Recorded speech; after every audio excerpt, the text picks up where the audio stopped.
and that you're sensitive to those variables. And in a sense, part of that sensitivity is not saying that it's a good or a bad thing that parents don't speak to their kids. It's just recognizing that the pressures are very different for different families. And it is what it is. And as providers, we try to do the best we can with what's given to us. The third thing that also is how one builds one's program, and recognize that you can have a good program, but there may be elements in that program that actually push kids away. And so one of the strategies that has been used in other fields, certainly not in teenage pregnancy, is having what is called motivational interviews. Why is a youth ambivalent about this program? What's the source of the ambivalence? When we lose youth, it would be important to understand why did you drop out. For many of them, there'll be no reason, but there's always you just don't disappear because there's no reason, right? There's something that sort of pushed you out, or something that pulled you out.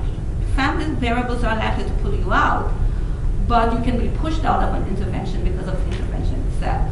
And so when you're building interventions too, I think it's important to do elicitation research.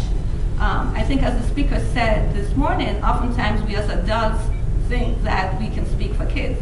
And we build programs for kids based on what we think is going to work rather than what kids think. And we learned that, just to give you a quick example, when we first, and Nancy's here, we thought that gift cards to the supermarket would be wonderful. So we had gift cards to the supermarket, but we also had movie tickets. Well, the student who got a gift card, but the student who got a movie ticket was happy. So what we did, or what Nancy did, was scale back on the gift cards to the supermarket and up the incentives for the movies. I think that's it. I hope I didn't sound too technical. Oh, I'll wait my 5 minutes. Yes.